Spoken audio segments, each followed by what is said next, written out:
பீகார் சட்டப்பேரவை தேர்தலில் வாக்களிக்க திருப்பூரில் பணியாற்றும் அம்மாநில தொழிலாளர்கள் சொந்த ஊர் செல்வதால் ரயில் நிலையத்தில் கூட்டம் அலைமோதியது. திருப்பூர் பனியன் நிறுவனங்களில் ஏராளமான வடமாநில தொழிலாளர்கள் பணியாற்றி வருகின்றனர். குறிப்பாக பீகார் மாநிலத்தைச் சேர்ந்த சுமார் 1,00,000க்கும் மேற்பட்டோர் திருப்பூரில் தங்கி பணிபுரிந்து வருகின்றனர். இவர்களில் பெரும்பாலான தொழிலாளர்கள் தீபாவளி கொண்டாட சொந்த ஊர் சென்ற நிலையில் பீகார் சட்டப்பேரவை தேர்தலை மனதில் வைத்து பணிக்கு திரும்பவில்லை. இந்நிலையில் இங்கு தங்கியிருந்த பீகார் தொழிலாளர்களும் தற்பொழுது சட்டப்பேரவை தேர்தலில் வாக்களிக்க சொந்த ஊருக்கு செல்ல முனைப்பு காட்டி வருகின்றனர். இதன் காரணமாக திருப்பூர் ரயில் நிலையங்களில் பீகார் செல்லும் ரயில் பயணிகளின் கூட்டம் அலைமோதியது.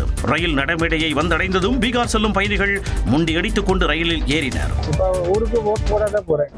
உங்க ஊர்லயும் தமிழ்நாட்டிலயும் எந்த அளவுக்கு எப்படி நடந்துக்கிறாங்க? தமிழ்நாட்டுல நல்லா சேஃப் எந்த அளவுக்கு இருக்கு? நல்லா இருக்கு, எல்லாரும் சேஃப்டி இருக்கு. எலெக்ஷன் நடந்துட்டு 6ஆம் தேதி.